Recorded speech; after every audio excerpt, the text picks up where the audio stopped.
तर नमस्कार विद्यार्थी मित्रांनो, मराठी नोकरी यूट्यूब चॅनलवर आपल्या सर्वांचं स्वागत आहे। आज आपण या व्हिडिओमध्ये पहा TCS आणि IBPS पॅटर्न जो असणार आहे त्यासाठी आपण तलाठी भरती, लक्षात ठेवा तलाठी भरतीला जो पॅटर्न वापरण्यात येणार आहे TCS आणि IBPS, तर त्या पॅटर्ननुसार आपण चालू घडामोडीवर रिव्हिजन घेणार आहोत। आणि मित्रांनो, हा जो आहे हा आपला संच पहिला असणार आहे, म्हणजे चालू घडामोडीवर हा आपला भाग पहिला असणार आहे। आपल्याला जर या व्हिडिओची जर PDF डाउनलोड करायची असेल तर पहा, मराठी नोकरी या नावाने आपलं टेलिग्राम चॅनल आहे, त्याला जायचं आहे, जॉईन करा, म्हणजे त्या ठिकाणी तुम्हाला प्रत्येक व्हिडिओची PDF मिळून जाईल। त्यासाठी लिंक जी आहे तुम्हाला मी ती डिस्क्रिप्शनमध्ये देखील दिलेली आहे। आणि डिस्क्रिप्शनवर जाता नाही आलं तर सरळ टेलिग्रामवरती जाऊन मराठी नोकरी सर्च करा, तुम्हाला जे चॅनल मिळून जाईल, व्हेरीफाईड चॅनल असेल ते आपलं मराठी नोकरीचं ऑफिशियल चॅनल आहे। मित्रांनो, प्रत्येक व्हिडिओची PDF जी आहे आपण डिस्क्रिप्शनमध्ये देण्याचा प्रयत्न करत आहोत, त्या ठिकाणी जाऊन आपण डाउनलोड करत राहायचं आहे। आणि हा जो आहे हा तलाठी भरतीसाठी येणारा, म्हणजे तलाठी भरती जी येणार आहे त्यासाठी चालू घडामोडीवर आपला पहिला व्हिडिओ असणार आहे। चला तर व्हिडिओला आपण सुरुवात करूया। तर पहा, आपला प्रश्न पहिला आहे, संतोष ट्रॉफीच्या 76व्या आवृत्तीचे विजेतेपद कोणत्या संघानं जिंकलं आहे? पहा, संतोष ट्रॉफी जी झाली आहे ती आहे पहा 76वं एडिशन होतं, तर त्याचं विजेतेपद म्हणजे त्याचं विनर कोण आहे? आपल्याला जर प्रश्नाचं उत्तर येत असेल तर कमेंट करून आपण प्रश्नाचं उत्तर देत राहा, म्हणजे एक प्रकारे आपलं रिव्हिजन देखील याच व्हिडिओमध्ये होऊन जाईल। तर सांगायचं आहे संतोष ट्रॉफीच्या 76व्या आवृत्तीचे विजेतेपद। आणि या प्रश्नाचं उत्तर आहे पहा पर्याय क्रमांक 2, तर कर्नाटक हे जे आहे पहा हे 76व्या आवृत्तीचं विजेतेपद आहे। तर आपण आता काही संतोष ट्रॉफी विषयी काही जे महत्त्वाचे पॉइंट्स असणार आहेत ते देखील आपण पाहून घेऊयात। तर पहा, यामध्ये काय सांगितलं आहे की कर्नाटकने 54 वर्षाची प्रतीक्षा संपवत, म्हणजे यापूर्वी कर्नाटक जे आहे हे 54व्या वर्षी, म्हणजे 54 वर्षापूर्वी संतोष करंडक म्हणजे संतोष ट्रॉफी जी आहे जिंकलेली आहे। यावर आपल्याला अजून एक प्रश्न विचारला होता की संतोष ट्रॉफी जे आहे किंवा संतोष चषक जे आहे हे कोणत्या खेळाशी संबंधित आहे? लक्षात ठेवा, तर फुटबॉल या खेळाशी संबंधित आहे। लक्षात ठेवा, महत्त्वाचा प्रश्न आहे हा देखील। तर संतोष चषक जे आहे हे फुटबॉल खेळाशी संबंधित आहे। आणि ही जी यावर्षीची आहे कितवी होती? 76वी आवृत्ती। जिंकली कोणी आहे? कर्नाटक या राज्याने। तर पहा, या ठिकाणी अजून काय सांगितलं की सौदी अरेबियाची जी राजधानी आहे रियाद, या ठिकाणी किंग फहाद इंटरनॅशनल स्टेडियमवर खेळल्या गेलेल्या अंतिम सामन्यात म्हणजे फायनल सामन्यामध्ये कर्नाटकने मेघालयचा 3-2 असा पराभव केला। यावर मित्रांनो महत्त्वाचे 2 नोट्स हे तयार होतात, लक्षात ठेवा। सौदी अरेबियाची राजधानी कोणती आहे? तर ती आहे रियाद। आणि या ठिकाणी काय विचारले की कोणत्या स्टेडियमवर झाला होता? तर किंग फहाद इंटरनॅशनल स्टेडियमवर झाला आहे। फायनलला कोणते 2 संघ होते? पहिला होता पहा कर्नाटक आणि दुसरा जो होता तो होता मेघालय। आणि हरलं कोण आहे? तर मेघालयचा 3-2 असा पराभव केला आहे कर्नाटकनं। तर प्लेऑफच्या सामन्यामध्ये सर्व्हिसेसने पंजाब संघाचा पराभव करून स्पर्धेत 3रा क्रमांक मिळवलं।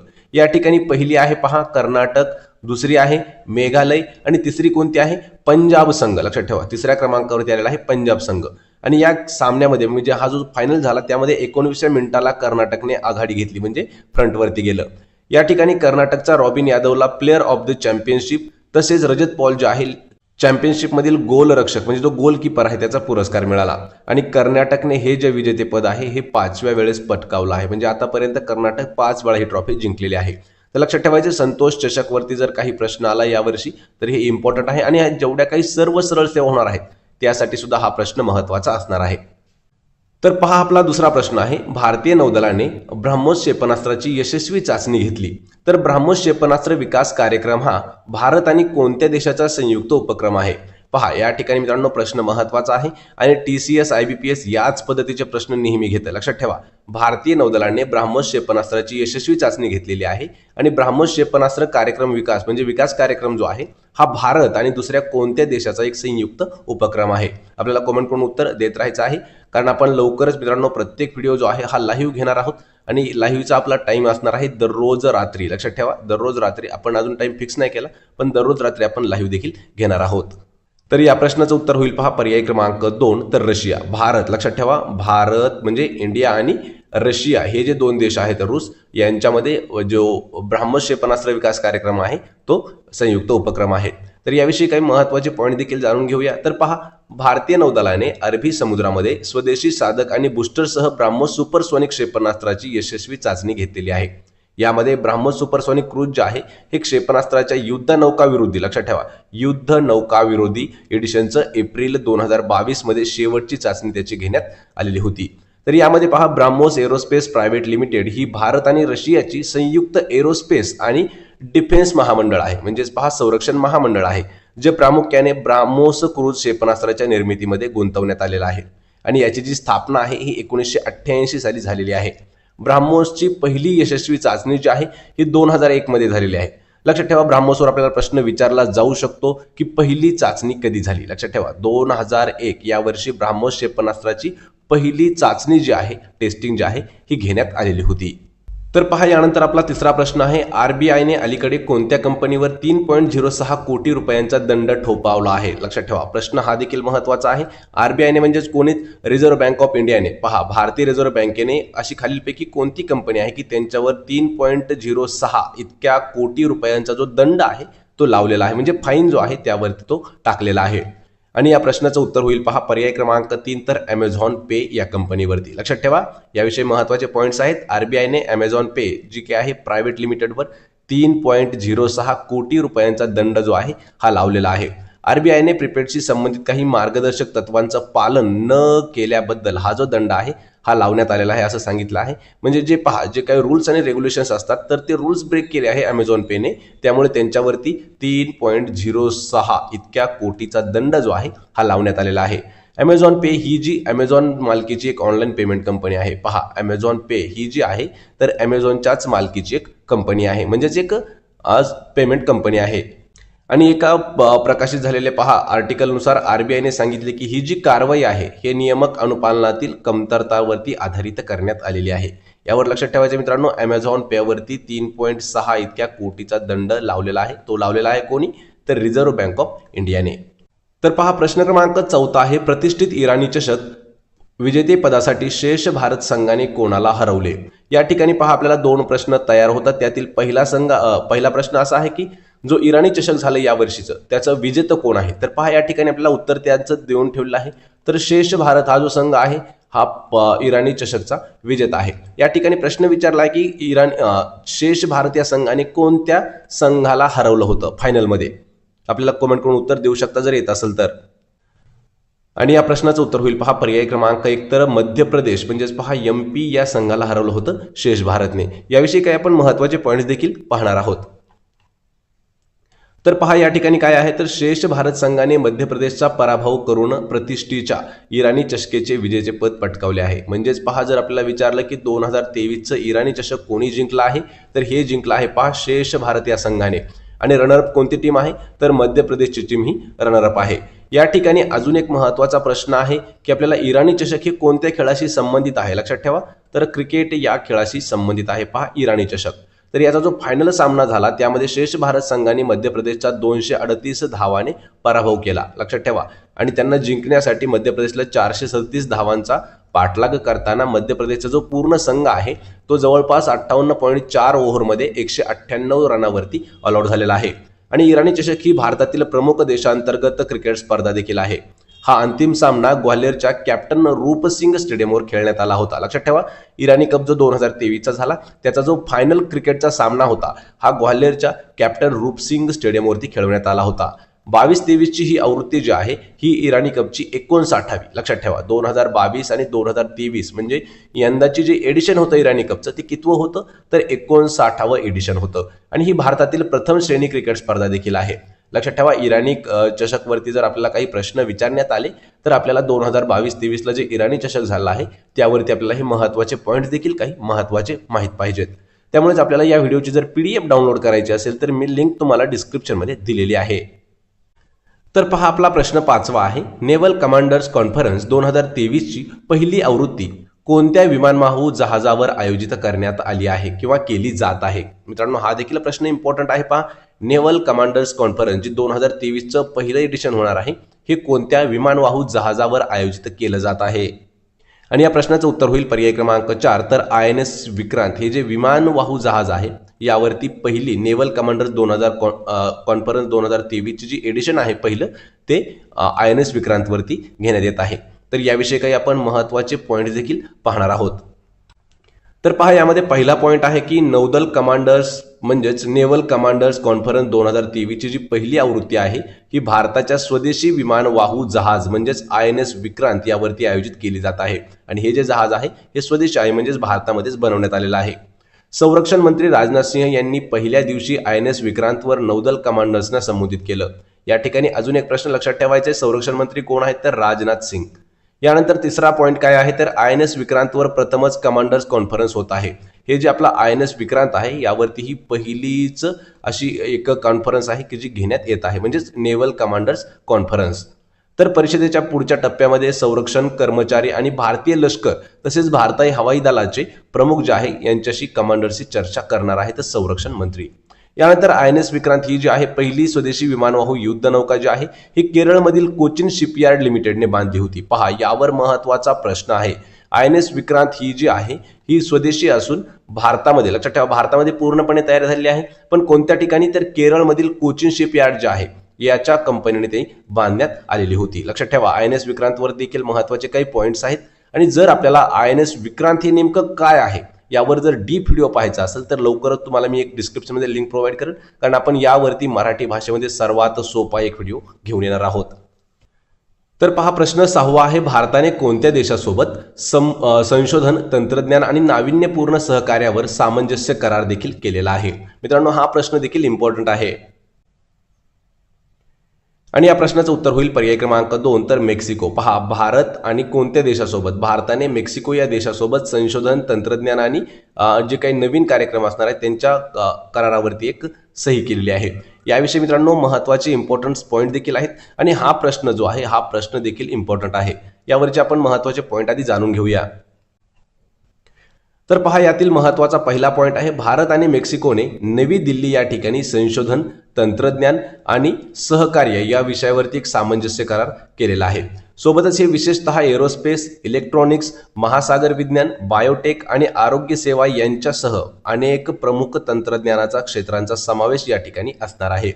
विज्ञान आणि तंत्रज्ञान मंत्री डॉक्टर जितेंद्र सिंग आणि मेक्सिकोचे परराष्ट्र मंत्री जे आहेत मार्सेलो एब्रॉड हे जे आहेत यावेळी उपस्थित होते. लक्षात ठेवा, आपल्या भारताचे विज्ञान आणि तंत्रज्ञान मंत्री कोण आहेत, जितेंद्र सिंग यादव, आणि मेक्सिकोचे परराष्ट्र मंत्री मार्सेलो एब्रॉड.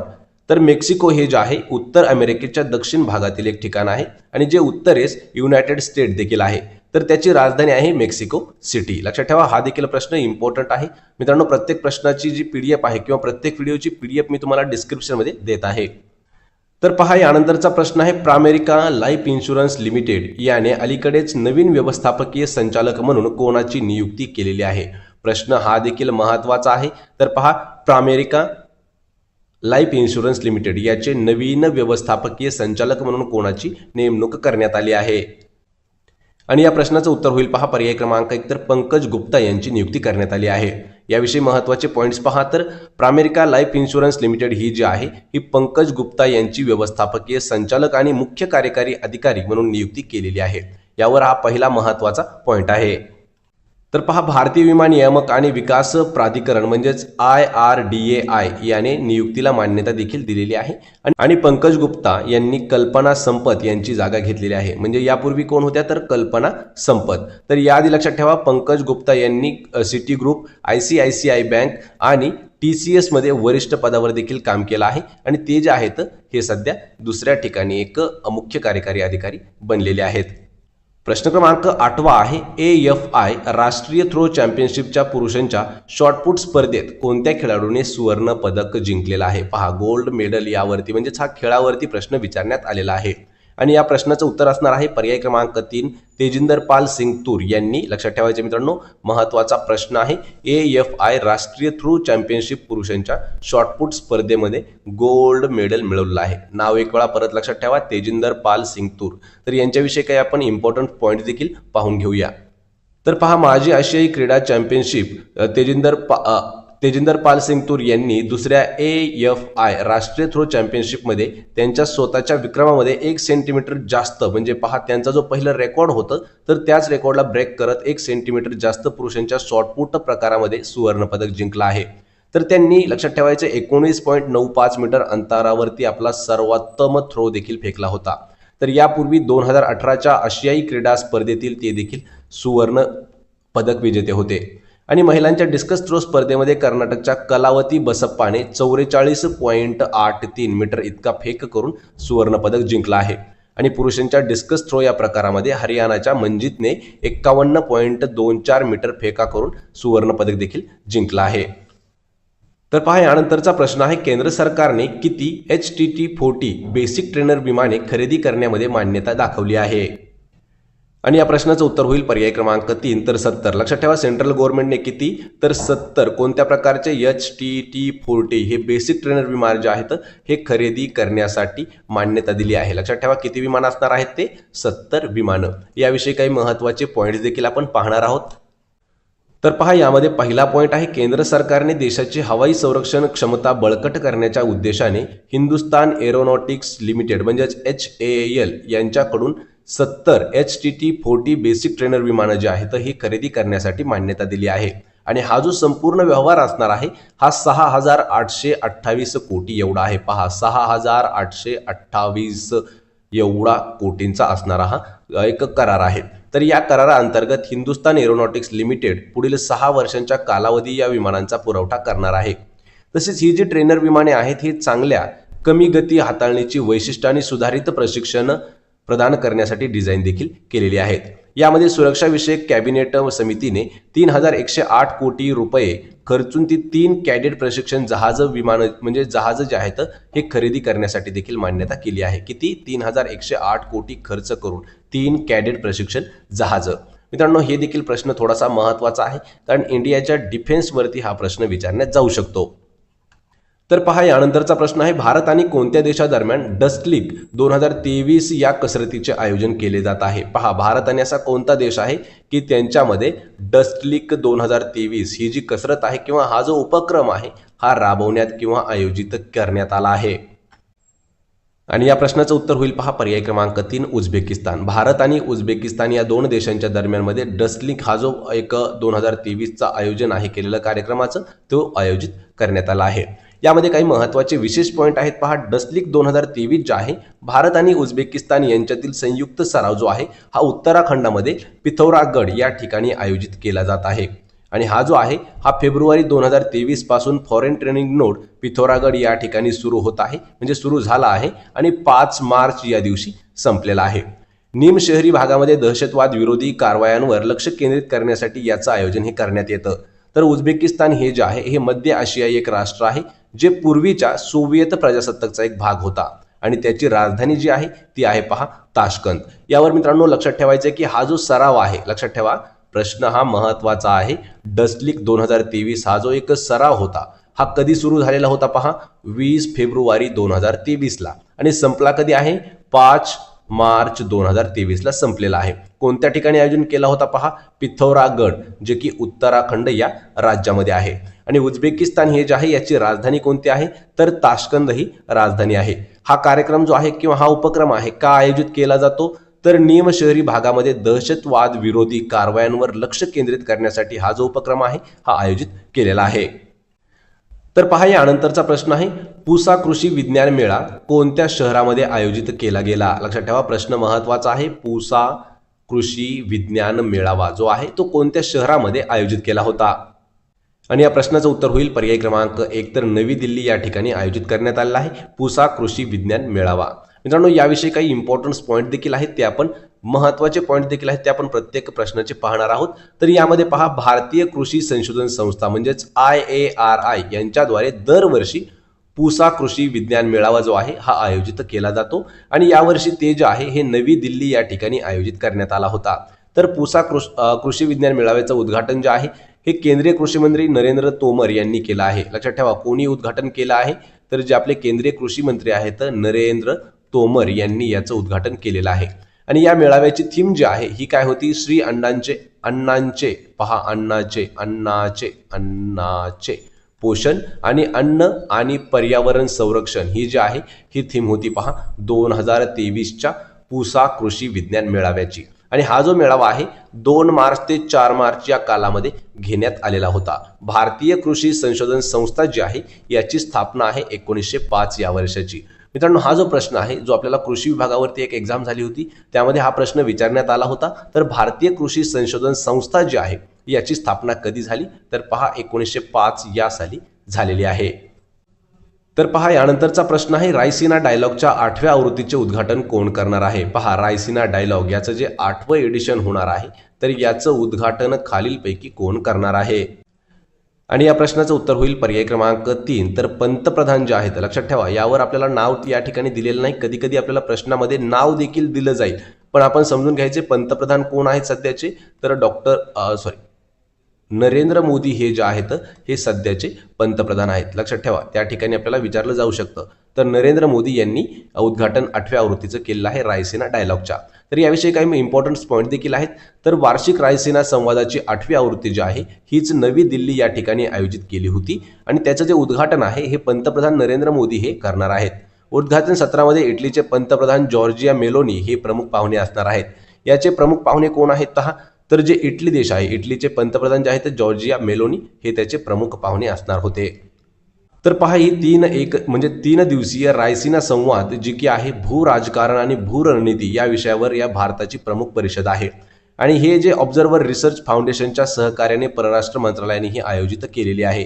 तर यावर्षीची थीम आहे रायसीना डायलॉगची, ती आहे प्रोव्होकेशन, अनिश्चितता, अशांतता, टेम्पेस्ट मधील दीपगृह. ही जी आहे ही 2023च्या रायसीना डायलॉगची थीम आहे आणि एडिशन कितवं आहे पहा, तर 8वं एडिशन आहे.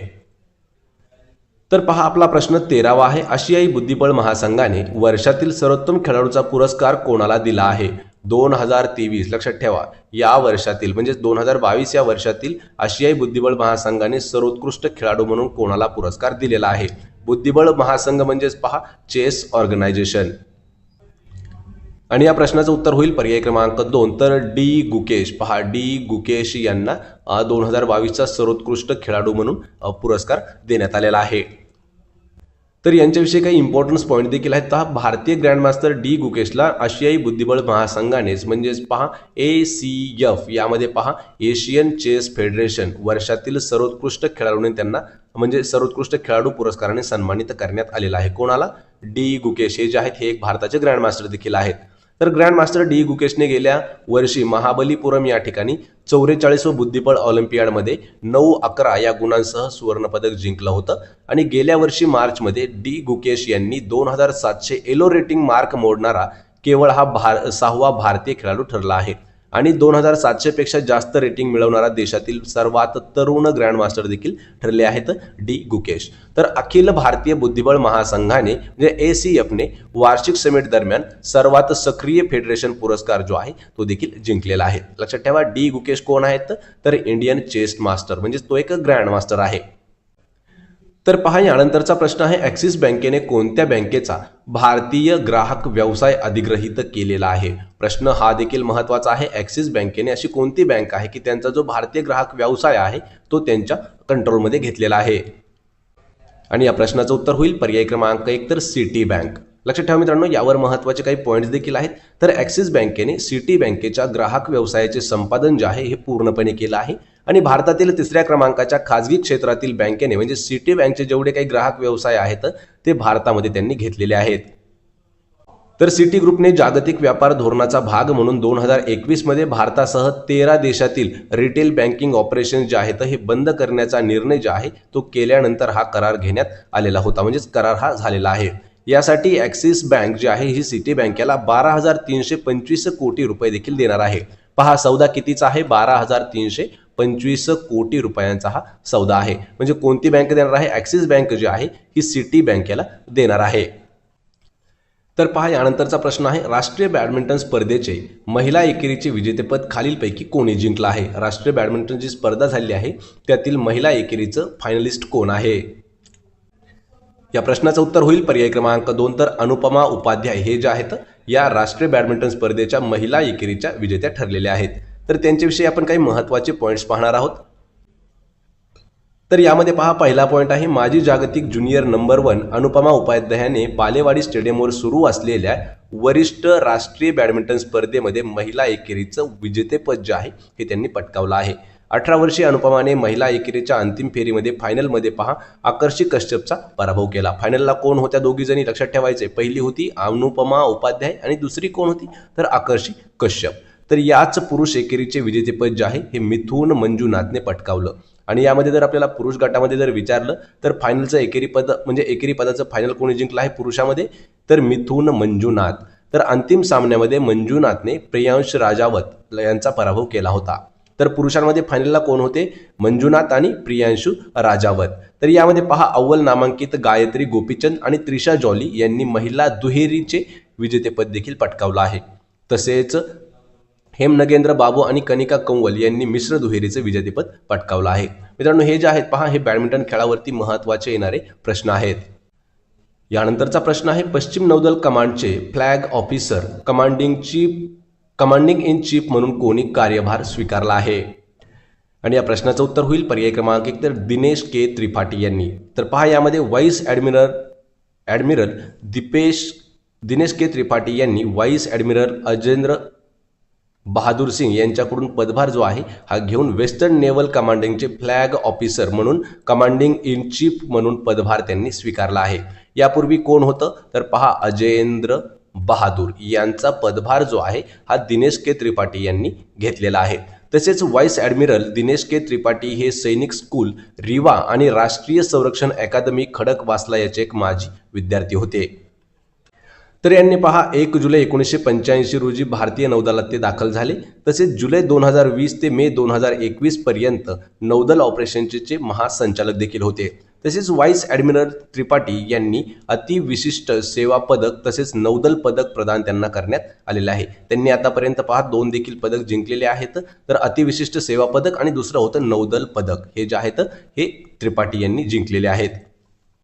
यानंतरचा प्रश्न आहे पहा GSM असोसिएशनद्वारे कोणत्या देशाला सरकारी नेतृत्व पुरस्कार 2023 ने सन्मानित करण्यात आलेले आहे? यापूर्वी पहा मित्रांनो आपल्याला GSM यावरती आपल्याला सरळ सेवा यामध्ये देखील आपल्याला 3 प्रश्न विचारण्यात आलेले आहेत GSM वरती. तर GSM याचा फुल फॉर्म देखील आपल्याला माहित पाहिजे. तर ग्लोबल सिस्टम फॉर मोबाईल म्हणजेच पहा GSM. तर याविषयी महत्त्वाचे पॉईंट्स आपण पाहणार आहोत, त्यामध्ये आपल्याला सर्व कळून जाईल. तर पहा GSM असोसिएशन याने दूरसंचार धोरण तसेच नियमातील चांगल्या प्रगतीसाठी भारताला सरकारी नेतृत्व पुरस्कार 2023 ने सन्मानित केला आहे.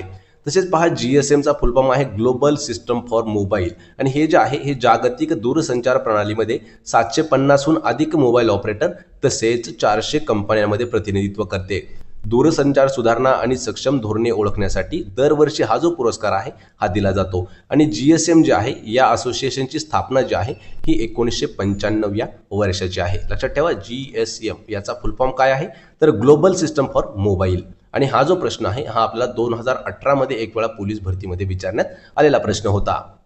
तर पहा प्रश्न यानंतरचा आहे अमेरिकन स्पेस एजन्सी नासा याने विज्ञान प्रमुख म्हणून कोणाची नियुक्ती केलेली आहे?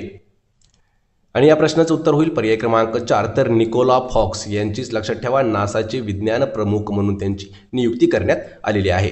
तर याविषयी इम्पॉर्टन्स पॉईंट देखील आहेत पहा. तर नासाने दीर्घकाळ सौर वैज्ञानिक असलेल्या निकोला फॉक्स यांची एजन्सीचे प्रमुख पहा विज्ञान प्रमुख म्हणून त्यांची नियुक्ती केलेली आहे. यामध्ये महत्त्वाचा पॉईंट म्हणजे पहा सूर्याचा अभ्यास करण्यासाठी पार्कर सोलार प्रोब मिशनच्या ते माजी सर्वोच्च शास्त्रज्ञ होत्या. आणि फॉक्स ज्या आहेत ह्या नासा याच्या विज्ञान संचालनाचे नेतृत्व देखील त्या करणार आहेत, ज्यांचे वार्षिक बजेट जे आहे हे सुमारे पहा $7 अब्ज. लक्षात ठेवा $7 अब्ज एवढं आहे वार्षिक बजेट. आणि फॉक्सने स्विस अमेरिकन शास्त्रज्ञ थॉमस झुरबुचेन याची जागा घेतलेली आहे, ज्या की 2016 पासून संचालनाच्या प्रमुख होत्या. कोण होत्या यांच्यापूर्वी? थॉमस झुरबुचेन ह्या ज्या आहेत ह्या 2016 पासून विज्ञान जे त्यांचं विज्ञान डिपार्टमेंट आहे त्यांच्या त्या प्रमुख होत्या. तर पहा यानंतरचा प्रश्न आहे PIBचे नवीन प्रधान महासंचालक म्हणून कोणी पदभार स्वीकारला आहे? त्यापूर्वी PIB काय आहे हे आपल्याला याचा फुल फॉर्म फक्त माहीत करून घ्यायचा आहे. तर हे PIBचा फुल फॉर्म होतो पहा प्रेस इन्फॉर्मेशन ब्युरो म्हणजेच PIB. तर याचे नवीन म्हणजे प्रधान महासंचालक म्हणून कोणी पदभार स्वीकारला आहे? आणि या प्रश्नाचं उत्तर होईल पहा पर्याय क्रमांक 1 तर राजेश मल्होत्रा जे आहेत हे PIBचे नवीन प्रधान महासंचालक असणार आहेत. यामध्ये यांच्याविषयी महत्त्वाचे पॉईंट्स देखील आहेत मित्रांनो, आपण ते देखील पाहून घेणार आहोत. तर पहा भारतीय माहिती सेवा अधिकारी राजेश मल्होत्रा यांची प्रेस इन्फॉर्मेशन ब्युरो म्हणजेच PIBचे नवीन प्रधान महासंचालक म्हणून त्यांची नियुक्ती करण्यात आलेली आहे. आणि ते जे आहेत 1989च्या बॅचचे अधिकारी आहेत आणि त्यांनी सत्येंद्र प्रकाश यांची जागा घेतली आहे. लक्षात ठेवा सत्येंद्र प्रकाश हे जे आहेत हे माजी PIBचे एक हे होते संचालक होते. आणि आत्ता कोण आहेत तर मल्होत्रा. लक्षात ठेवा महत्त्वाचा प्रश्न आहे कोणते मल्होत्रा? राजेश मल्होत्रा. तर याशिवाय अजून माहिती आणि प्रसारण मंत्रालयाने प्रिया कुमार यांची दूरदर्शन न्यूज म्हणजेच डी न्यूज याच्या महासंचालकपदी नियुक्ती केली आहे। यावर महत्त्वाचा अजून एक प्रश्न आहे की जे डी न्यूज आहे, पहा डी न्यूज जे आहे तर याच्या महासंचालकपदी सध्या कोण आहेत तर प्रिया कुमार हे जे आहेत हे सध्या त्याच्या महासंचालकपदी आहेत डी न्यूजच्या। सोबतच पहा प्रेस इन्फॉर्मेशन ब्युरो, सामान्यतः त्यालाच PIB या नावाने देखील ओळखलं जातं आणि माहिती आणि प्रसारण मंत्रालयाच्या अंतर्गत भारताची नोडल एजन्सी देखील आहे PIB। मित्रांनो, यावरती आपण डीप मध्ये एक व्हिडिओ लवकरच घेणार आहोत। तर पहा प्रश्न 20वा आहे, G20 परराष्ट्र मंत्र्यांची बैठक कोणत्या शहरामध्ये घेतली गेली? या प्रश्नाचं उत्तर आहे पर्याय क्रमांक 1 तर नवी दिल्ली या ठिकाणी G20 परराष्ट्र मंत्र्यांची जी बैठक आहे ही घेण्यात आलेली होती। याविषयी काही महत्त्वाचे पॉइंट्स आपण पाहणार आहोत। तर त्यामध्ये सर्वात पहिला पॉइंट आहे G20 परराष्ट्र मंत्र्यांची बैठक जी आहे ही नवी दिल्ली या ठिकाणी भारताच्या अध्यक्षतेखाली घेण्यात आली होती आणि ही जी बैठक आहे ही 2 दिवसीय बैठक होती। 1 मार्च आणि 2 मार्च 2023 या रोजी ती आयोजित करण्यात आलेली होती। भारताने निमंत्रित केलेल्या बिगर G20 देशासह 40 देश आणि बहुपक्षीय संघटना ज्या आहेत यांचे प्रतिनिधी या बैठकीमध्ये सहभागी होते। यामध्ये पहा G20 नसलेले देश सुद्धा यामध्ये सहभागी होते, तसे 40 देश होते आणि जास्त बहुपक्षीय संघटना देखील होत्या। तर परराष्ट्र मंत्र्यांची बैठक जी आहे ही G20 मधील सर्वात महत्त्वाची बैठक आहे। या बैठकीमध्ये युक्रेन संकटासह अनेक मुद्द्यावर देखील चर्चा घेतली गेली होती। मित्रांनो, आतापर्यंत आपण 20 चालू घडामोडी व करंट अफेअर्सवरचे महत्त्वाचे प्रश्न देखील हे पाहिलेले आहेत आणि या व्हिडिओचा आपला हा शेवटचा प्रश्न आहे जो की आहे 21व्या क्रमांकाचा। तर पहा प्रश्न क्रमांक 21 आहे, दरवर्षी जागतिक नागरी संरक्षण दिन हा कधी साजरा केला जातो? जागतिक नागरी संरक्षण दिन। आणि या प्रश्नाचं उत्तर होईल पहा पर्याय क्रमांक 1 तर 1 मार्च। लक्षात ठेवा 1 मार्च हा जो आहे हा दरवर्षी जागतिक नागरी संरक्षण दिन म्हणून साजरा केला जातो। तर हा दिवस नेमका का साजरा केला जातो, याची थीम काय असते आपण हे पाहणार आहोत, म्हणजेच याचे आपण शॉर्ट नोट्स देखील पाहणार आहोत। तर पहा जागतिक नागरी संरक्षण दिन जो आहे हा दरवर्षी 1 मार्च या दिवशी साजरा केला जातो। आपत्ती आणि आपत्कालीन परिस्थितींसाठी सज्जतेच्या म्हणजे तयार राहण्याच्या महत्त्वाविषयी जागरूकता निर्माण करण्यासाठी हा दिवस जो आहे हा साजरा केला जातो। लक्षात ठेवा याचा मेन मोटो काय आहे, साजरा का केला जातो? आपत्कालीन परिस्थितीसाठी नेहमी तयार राहण्यासाठी किंवा जागरूक राहण्यासाठी। आणि या वर्षीच्या जागतिक नागरी संरक्षण दिनाची थीम काय होती तर भावी पिढ्यांचे संरक्षण करण्यासाठी जगातील आघाडीच्या उद्योग तंत्रांना एकत्र करणे। ही जी आहे ही आत्ता झालेल्या म्हणजेच 1 मार्च 2023 ला झालेल्या जागतिक नागरी संरक्षण दिनाची थीम होती।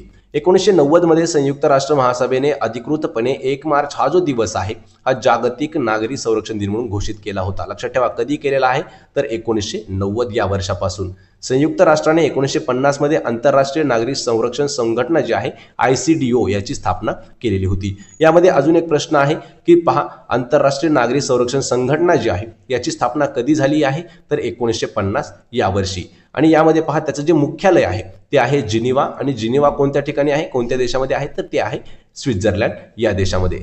तर मित्रांनो पहा हे जे आहेत हे 21 असे सर्वात इम्पॉर्टंट प्रश्न होते, म्हणजे आपण रेग्युलर तलाठी भरतीसाठी हे महत्त्वाचे अशाच पद्धतीची एक व्हिडिओ सिरीज सुरू करणार आहोत ज्यामध्ये फक्त आपण डेली करंट अफेअर्स घेणार आहोत। यामध्ये हे टोटल 21 प्रश्न होते। याच पद्धतीने आपल्याला डेली प्रश्न हे पाहायला मिळणार आहेत। आपल्याला व्हिडिओची जर PDF डाउनलोड करायची असेल तर पहा मराठी नोकरी या नावाने आपलं एक टेलिग्राम चॅनल आहे, त्याची लिंक मी तुम्हाला डिस्क्रिप्शनमध्ये दिली आहे। त्या ठिकाणी जाऊन आपण चॅनलला जॉईन करा आणि जर चॅनल आपल्याला त्या ठिकाणी नाही सापडलं तर टेलिग्रामवरती जाऊन सर्च करा मराठी नोकरी, त्या ठिकाणी आपल्याला लवकर सापडून जाईल, म्हणजे त्या ठिकाणी आपल्याला प्रत्येक व्हिडिओची PDF डाउनलोड करता येईल। आपण भेटूया पुढच्या एका अशाच नवीन व्हिडिओमध्ये।